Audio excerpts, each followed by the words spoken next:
Okay, so today is our first oral interview with you, and our goal here today, as previously discussed, is to give you an opportunity to control your own narrative.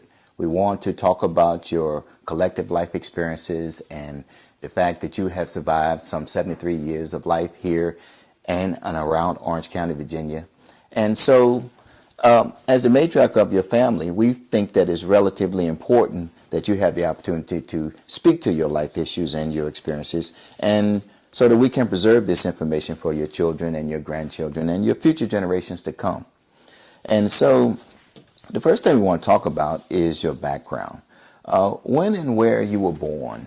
I was born in Albemarle County, September 17, 1946. And your parents? My mother, Marion Johnson, and my father, Gordon Jackson. Mm-hmm.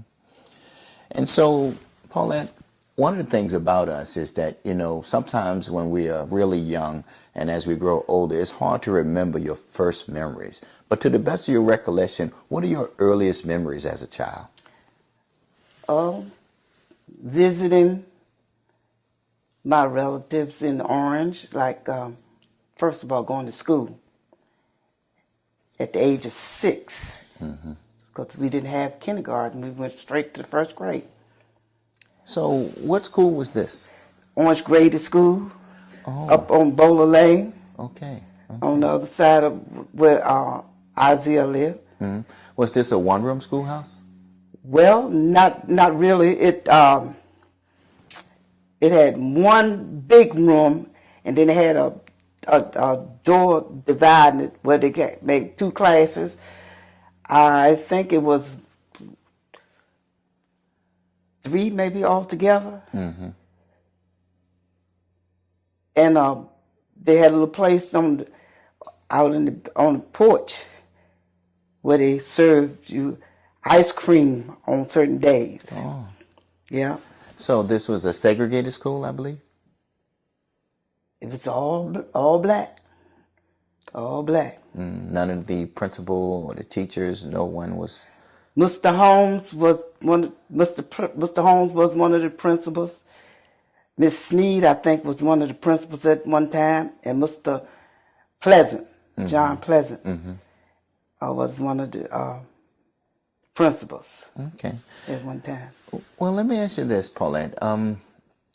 If we could go back a little bit, back to your original home, where were you living as a little child?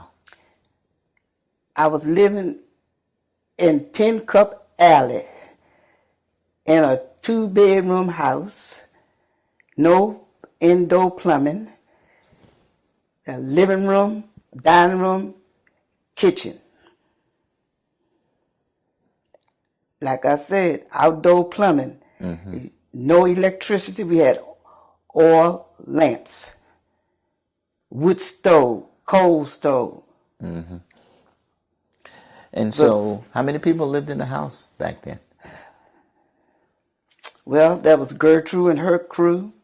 I know Sybil, Alice, Carolyn, Lingpo, Isaiah. Then there was Marion and her crew. There was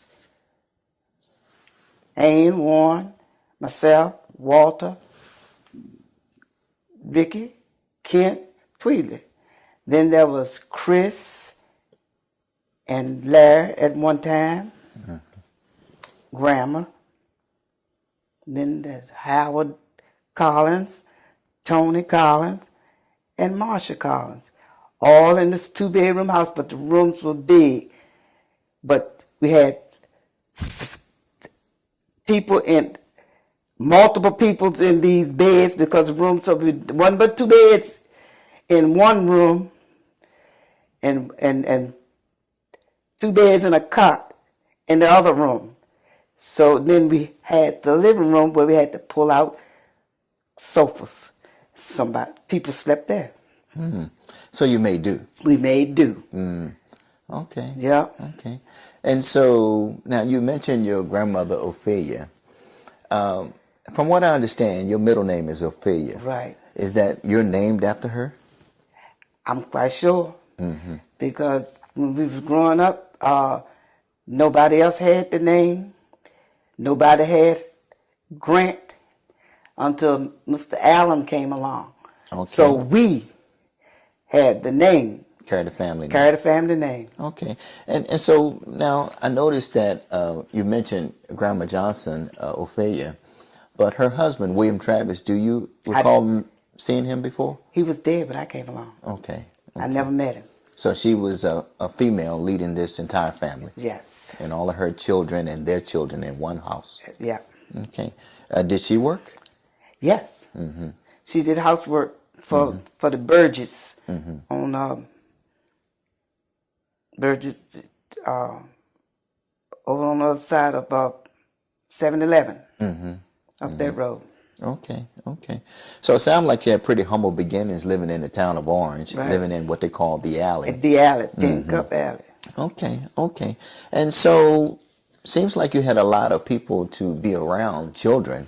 And so what type of games did you play? What type of activities did you have? Well, we played ball, shot marbles, we played jacks, we made our own guns out of Kentucky Flooring Company wood. We made high heel shoes out of soda cans, and do the bat and ball. And then to play softball, we used what we call a flat bat, just a piece of wood or a broom handle, and we had a lot of fun. And you did this with all the things that you could find in your natural environment. Yeah.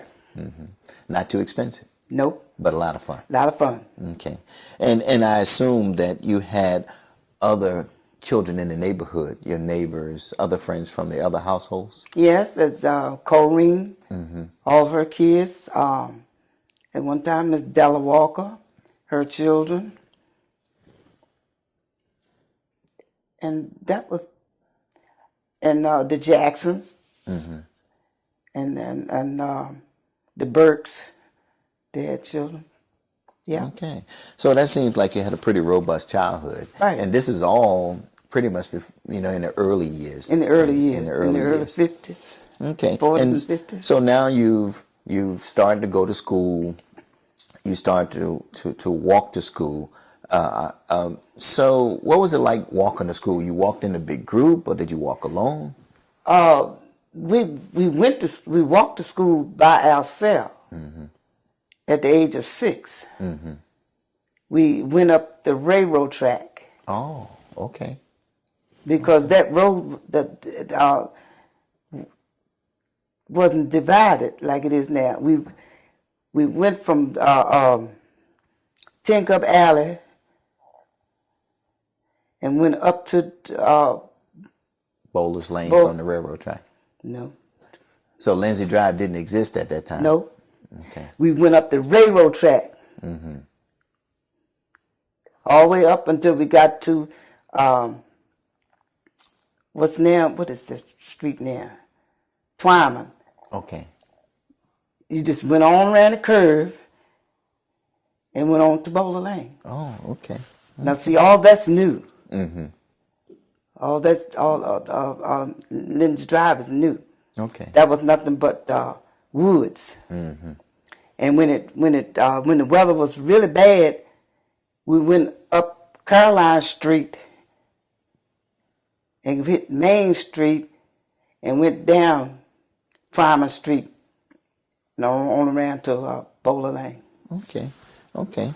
Well, it sounds like a pretty interesting childhood. So one of the things about this theme is that we've given you the theme as caregiver. It seems like that's a constant role that you've played throughout your life, both in the family and in the community. Right. So what is your oldest memory of caring for someone else? Well, when, like I said, when Tweety was born, I was getting ready to turn 9. See, my mother had 2 jobs, and it was up to the older ones to take care of the little ones. So I started with Tweedley. And like I said, I was just about 9. Had turned 9 after after she was born, and somebody had to take care of them. So I chose to, because I always like kids, Mm-hmm. Then the other one came. Then I got into my cousins, taking care of my cousins' children. By the time I was, I guess, from the age of 9 up until now, Mm-hmm. I've been looking after somebody's children. So when you were 9 and you were still living in Tin Cup Alley, who lived in the house at that time? Basically, just about everybody that I named in the beginning. So they were still there? They were still there. Mm-hmm. Okay. Well, it still seems like a full house, and as Right. children grow. Right. So now let me ask you a question about clothes. So did the cousins share clothes?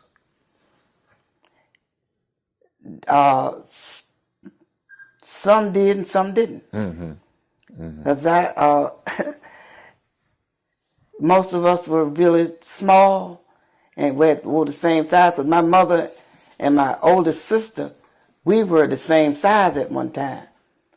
So I would try to borrow my sister's clothes, but that wasn't happening. So because I remember this particular time, I guess I must have been, I don't know how I was in high school, and she had gotten into an accident. But I had looked at this dress and these shoes and learners for a long time, but when it's multiple kids, you had to wait your turn. So I'd been trying to get that dress on and them shoes on for the longest kind of time. And she was in this accident, and I put that dress on and them shoes and went to school. And boy, when I got off that bus, I just made it in the house when they pulled up in the car with her coming from the hospital. But I didn't care because I'd already been to school and I was looking sharp. But so I just started then going into my shell and trying to do for myself, get what I want when I could. So basically, I just let it go.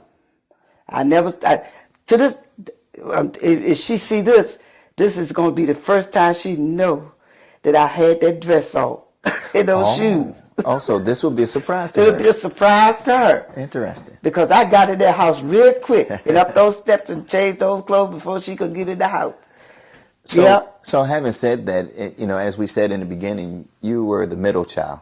Right. The fourth of 7 children.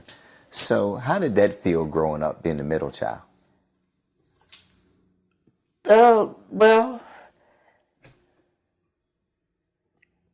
I always felt sort of left out not by the boys, but by girls in the family at one point in time.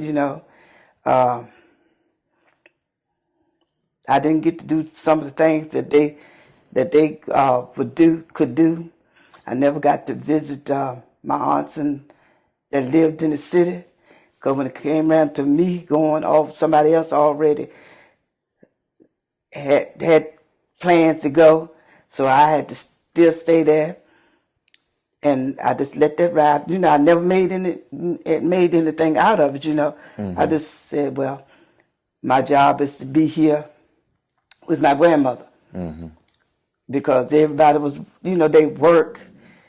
At this time, they working. And at night, I didn't feel like that she should be there with those kids while everybody else was at work. So I just sort of stayed back and been with her. So it wasn't all bad. But my favorite person was my Aunt Annie, because she always came to my rescue no matter what. Yeah. And this is your mother's sister. Yeah. I could get anything from her that her kids didn't get. And your mother made a statement one time. How Annie give you everything, and we can't get those clothes and things out those expensive dress shops. I said, I know something. So it's almost a natural disposition to Right. be a caregiver. Right. Okay. And interesting enough, you said that your aunt is one of your big benefactors. And sometimes your parents are so busy, Right. they don't have time for their children. But you get benefactors outside of your parents. And sometimes it's an aunt or another relative or neighbor. And so, okay. So by now, it appears that you are coming into your teenage years. Mm-hmm. And so, as a teenager, what school did you go to as a teenager? I went to Carver. Now, George Washington Carver is a school in Culpeper. In Culpeper. And so the school bus went from where to where? We met the bus up on Caroline Street. Mm-hmm. And went to, I guess they call it Culpeper, but I think it might be Rapidan, part of Rapidan anyway. Mm-hmm. There until I went there until 65, and then the beginning of 65. And so now George Washington Carver Regional High School, this is still a segregated school system.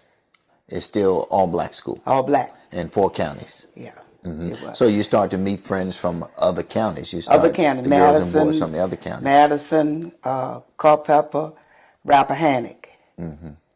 Yeah. And Orange. Okay. Yeah. All right. So did you have a good experience at Carver? Yeah. Mm-hmm. Yeah. I had, because I had a lot of friends. Mm-hmm. My best friend was Gloria Jean Jackson. Clarence Sneed's wife. Mm-hmm. Mm-hmm. She was one of my best friends. And then I had another girl. Her name was Ann Thompson. Carolyn Johnson. All these girls was from different. Betty Jackson. And Emma Fry at one time, when they got down there, but she was Tinsley at that time. Mm-hmm. Mm-hmm. So let's talk about your siblings. So around about this time, you're a teenager. All your sisters and brothers are born by then. Yeah. So what was it like? What kind of relationship you had with your siblings? Well, I didn't really play with them too much. Mm-hmm. You had your other friends. Yeah. Yeah. You couldn't play with Ann, too much. And Warren he had his own thing with Cecil Vaughn, and, he didn't have time. Walter and we were the closest. Closer. Mm-hmm. Yeah, because me and Patsy D-Bird could get him to play with us over on Mayhurst Farm. And we, one day he always wanted to be up underneath me. And I said, you need to find you some friends of your own.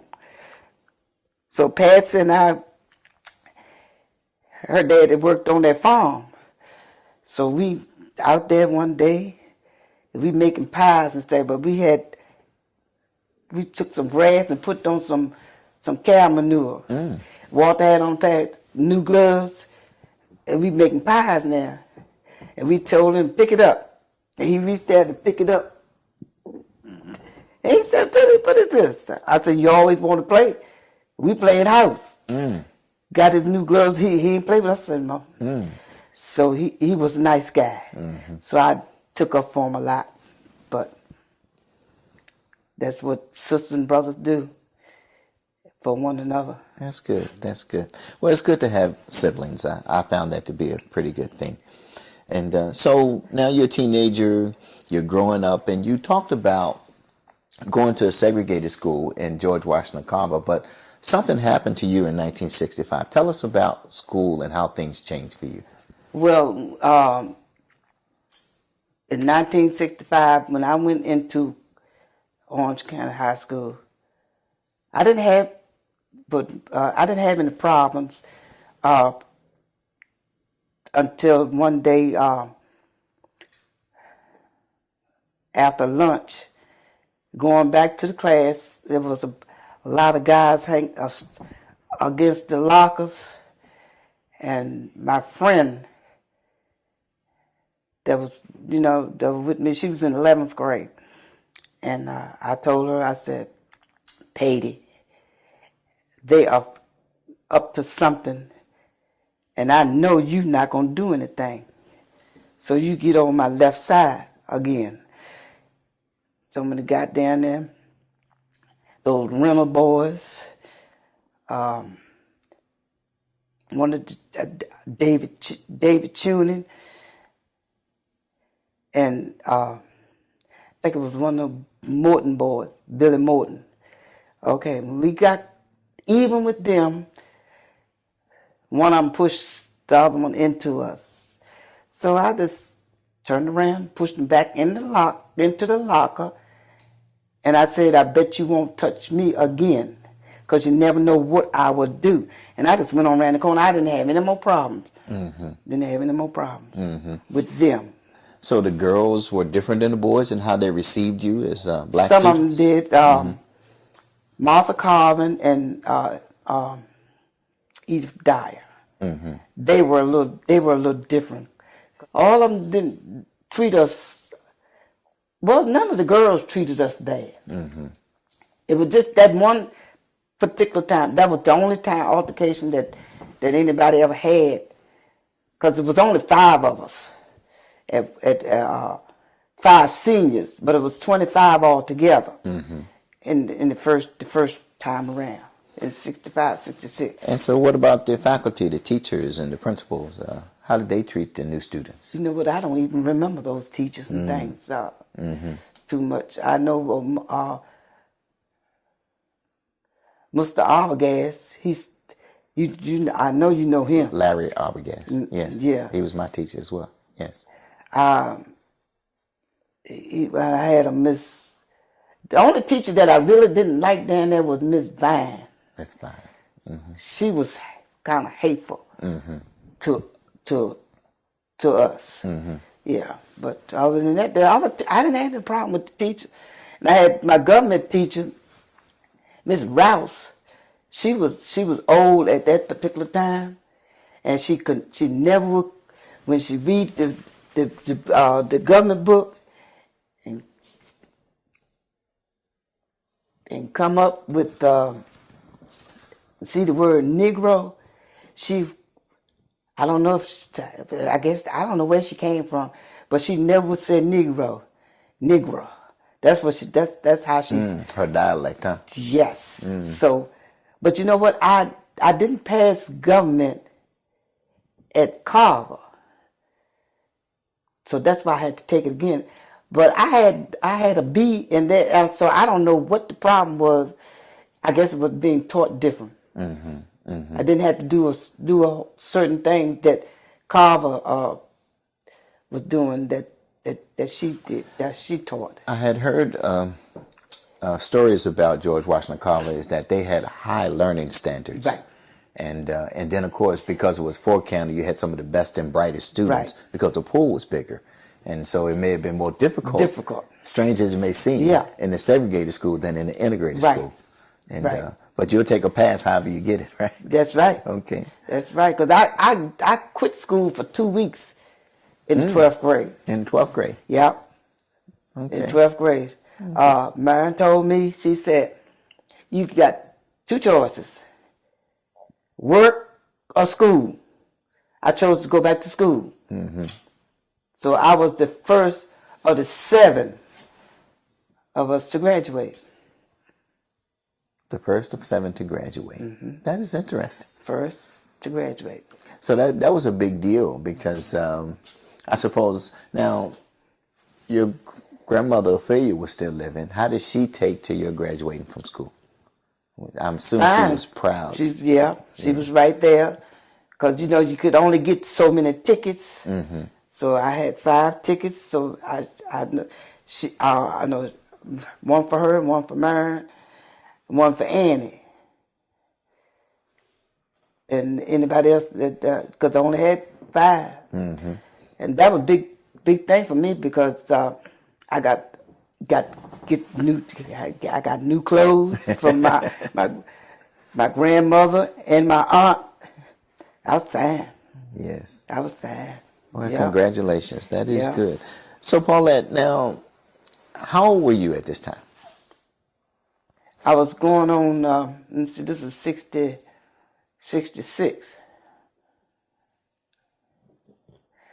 So I was 19 going on 20. Mm-hmm. Okay. See, because I had failed 7th grade, and when you get Carver, if you fail one subject, you had to stay in the homeroom that you was in and take both classes. Oh, okay. So that's why I went to summer school, so I wouldn't spend another extra year. Mm-hmm. Make up that time. Mm-hmm. Okay. So now you're out and about. You're 19 years old. You have your own group of friends. You have some experiences outside the home now. What kind of music were you listening to in those I don't know days? about that music. You didn't listen to a lot of music? I didn't listen to a lot of music, but then the twists and all that, Mm-hmm. all that I didn't, because we didn't have we didn't have all that stuff. Because see, we still had oil lamp. So you didn't Now, have... at that time, we had electricity, but we had radio? we had record player. Record player. But I wasn't really into music like that then. Mm-hmm. You have television? By that time, yeah, because Annie when she had the accident, she bought our first television. Okay. Because we used to have to go around to my Aunt Annie's to look at TV. Yeah. Yeah. Okay. Well, that's an interesting time to be in. So you graduated school in the year 1966. 66. Okay. A lot of turmoil in the country at that time, a lot of violence, a lot of political turmoil, the Vietnam War, things of that nature. Were you aware of all these things going on? Nah, I didn't pay any attention to that kind of stuff. Mm-hmm. And Orange was pretty quiet? It was pretty quiet. Mm-hmm. It was pretty quiet. You know, and so people still, I assume that from a racial standpoint, cultural standpoint, people stayed on their side of the track. Is that how it went, or?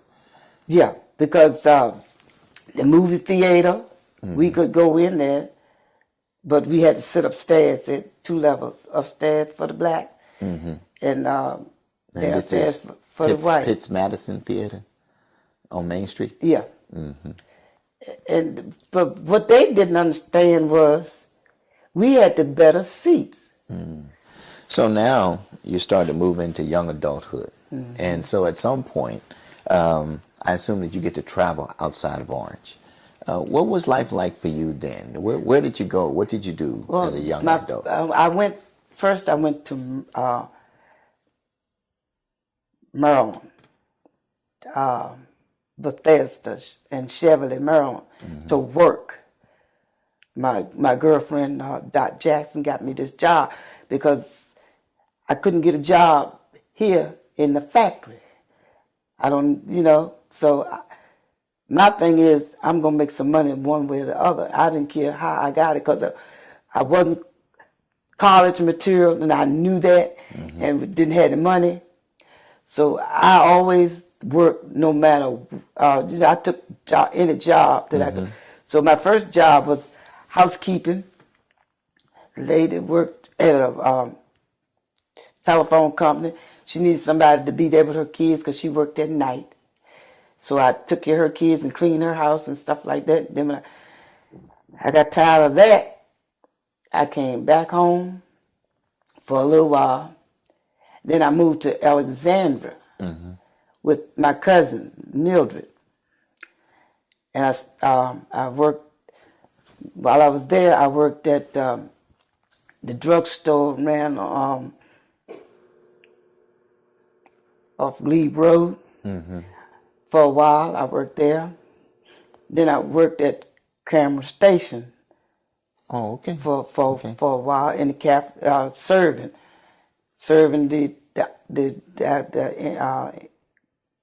those military people. And every 2 weeks when I got paid, I came home.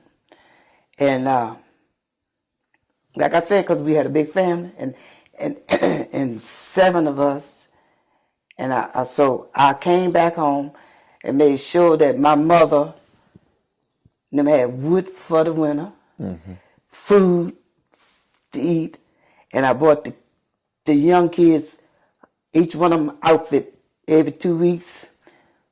Then I went when I went back to Alexander. I did the same thing for Lobby's kids.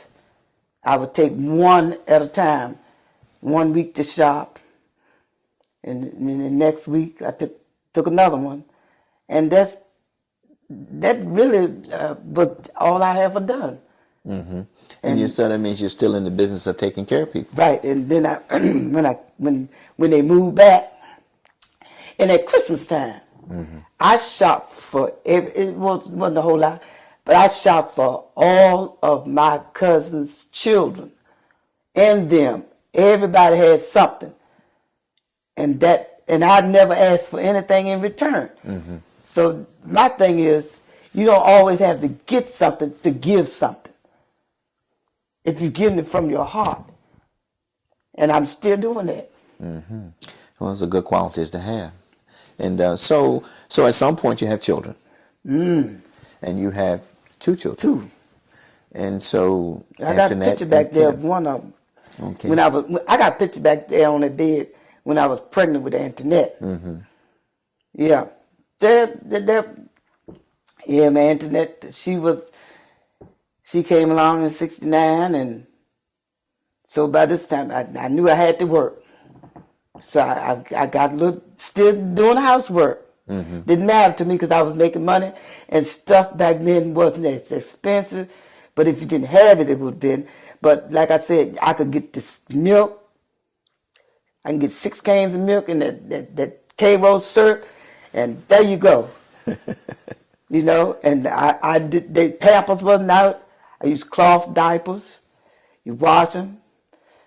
They're so pretty on the line, white, and and put them rubber pants on them.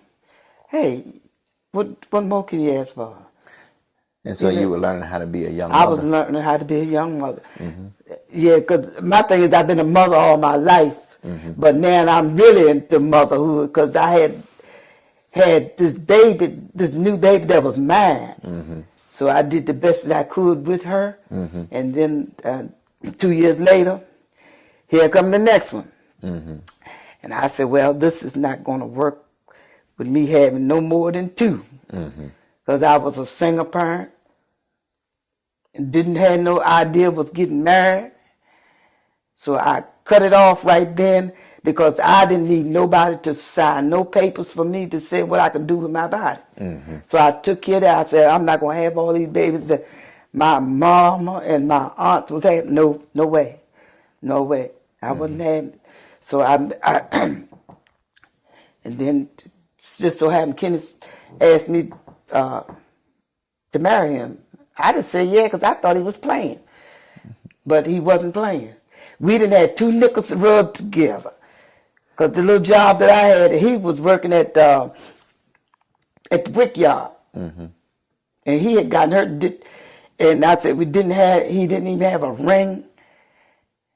I didn't have a dress, but it didn't matter because I got some rings from somewhere, you know. For the ceremony. For the ceremony. I got the cake made for about $125 right here in town, one of fancy cake, and everybody else in the family pitched in and bought everything else, and they cooked it. Didn't have to have no outside people. Mary Alexander was one of the best ham cookers. She cooked the ham and made the ham biscuits, and we had a ball. See, because I got married on a Friday, had the reception on a Saturday. You guys, you and Ricky was about 11 years old. I remember. And Kent was 7. And we had a ball right there in their yard. It was like a family reunion. Yep. And Grandma was supposed to be, Maud was here because she came to take Grandma back for, she come every year to take her back for the winter months. But Grandma would not leave until that wedding was up. She didn't go nowhere till after I got married. So tell me about this young fella named Kenneth Lee Adamson. Well, let me see what can I tell you. Well, he came to Orange in 1965. That's when I met him. But they didn't stay long. Because I don't know what the reason was. I didn't ask. But but by the time he came back, I was gone. I was gone. I wasn't here when he came back. But I visited back. I came back home. But I had somewhere that I could be in contact with, because it was a lot of girls, something new coming into town. And I said, well, if I just play my cards right, it'll be for me. So I would go to the funeral home and take all kinds of pictures in the house while they weren't there. And I had my cousin working there, so I had that was my way in.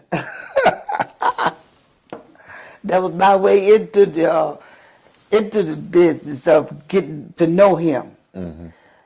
So, but we really never dated, like I said, because but it was just always just something there for me. I don't know if it was always there for him, because there was a lot of people that was flocking around him, but I never got in no confrontation with any of them, because I said that wouldn't be cool either. You know what I'm saying? I just laid back. So when we got married, we had no. It wasn't easy the first 15 years, but we still stayed together. And but he always worked, and he always took care of the family first before he did anything else. Because in the 80s, we moved to Unionville. See, that was the best job that he's ever had since he was in Orange. And we moved down there. We stayed down there for 4 years. And down there, while we were down there, we didn't have to pay rent, no electric, no gas, because the company generated all that stuff. So we could start getting the stuff, that we needed. And then when we moved back to town, Antoinette was getting ready to graduate, and things just started changing in him. But before we left there, he went into rehab, because I had said that I've had enough, but I could never change anybody. And if he go into one of those facilities, for me, it wouldn't work. It had to be because he wanted to. So he went to work one morning and came back up there. I said, why in the world are you going? I just dropped you off at work. Where are you going now? I need help. Okay, I came on to town, went to the Rappahannock building down there, and he said he need help. The lady told me that we can't do it today. I said, no, he's asking for help now. I'm not leaving until y'all give him a place to go. I said, because I already got somebody in place to take him where he need to go. So that's how he got in. I went to town, I shopped, got everything that he needed to take with him, and went home. When this guy got off work, Mountainwood we went. He stayed those 28 days, and that was in 1986, and he hadn't had a drop to drink from that day to the day he died. And so, for the record here, it's important to note that Kenny was a Vietnam era veteran, right? In the U.S. Army. He was in because when I moved back to Orange in '68, he was already in the service. He was here when I left, because I went to visit one of my friends in Maryland, now in Alexandria. And when I came back, he had already gone into the service. Mm-hmm. So I didn't see him anymore until he got out. Mm-hmm. And I saw him once before he got out. And then when he went back to Vietnam. Mm-hmm. And that's when we really got together, when he came out of Vietnam. Mm-hmm. Yeah, it's something to be said about Vietnam-era veterans. Yeah. They were not well received by the public when they came back. And they also had a lot of issues that they brought from the war that were unaddressed. Right, because Kenny had a friend, he said, that died in his arm. Mm-hmm. That's a whole lot for somebody 18 years old. Mm-hmm. Then he did artillery. So it messed his ears, one of his eardrums up. And he never knew that it had been documented till he started getting into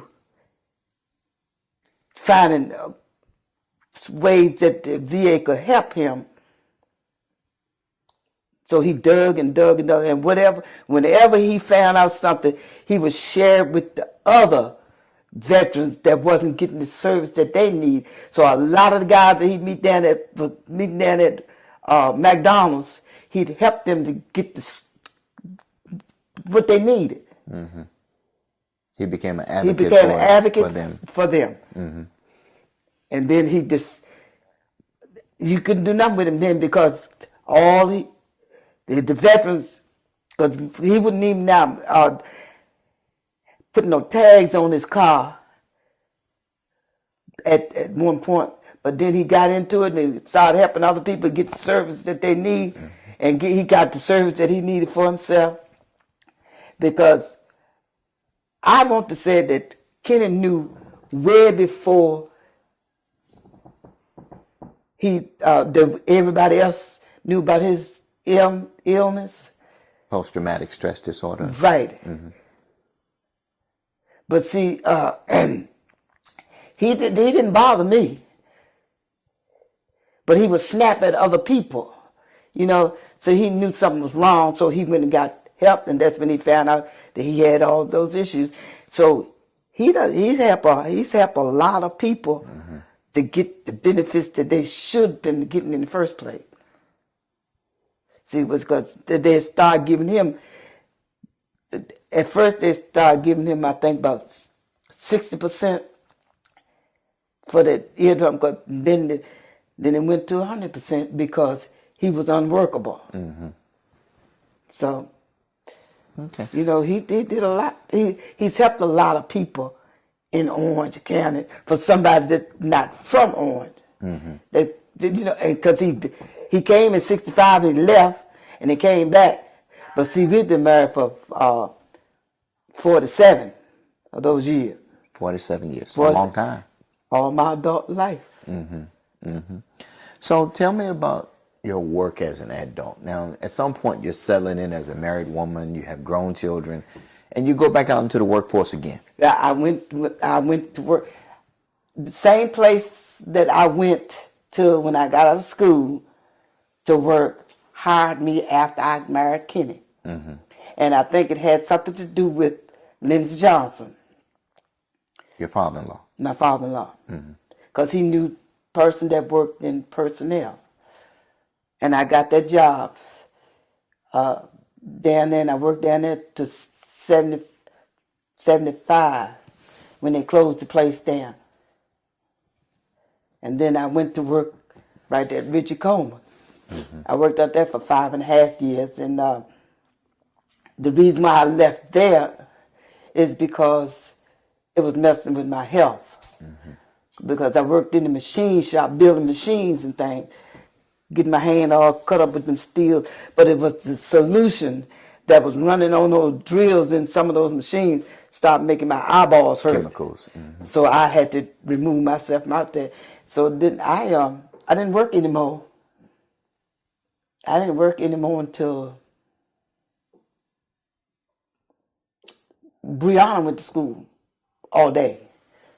That ran about 2000. Mm-hmm. And what kind of work was this? What, right there? No, and when you went back to work in 2000, what kind of work Oh, did you I do? went back into the school system. In the school system? 7.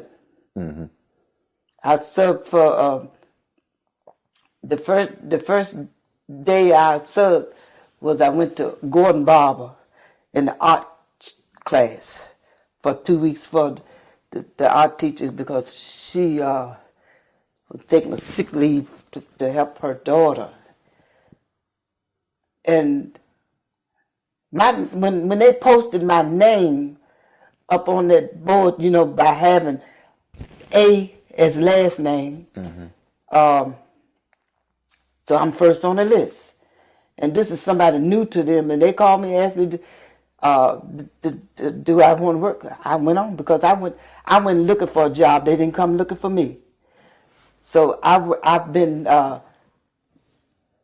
as far as Unionville to serve, but then I just said, "No, I'll just stick around on Gordonsville and on." So I worked the Head Start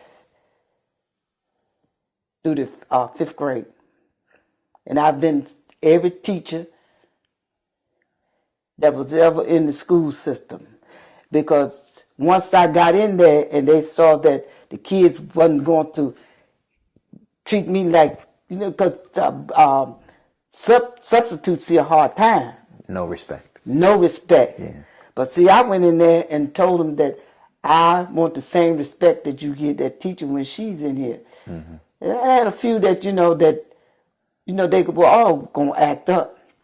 But I just put them in that place. I tell them, you can't, I'm not doing that. I said, your teacher's not here. You got to do what I said do. I'm just going by her rules. And I said, if I had to write a note, then I'll write a note. So I had fun, and I got along with the kids. They love because I talk with them. And I tell them, how I was raised up in the school system. You didn't talk back to your teacher. You did what they said do. A sign of respect. Yeah. We couldn't do that. If we did, we got beat. There and home. But I have everywhere I go, I see one of them. They knew that little truck.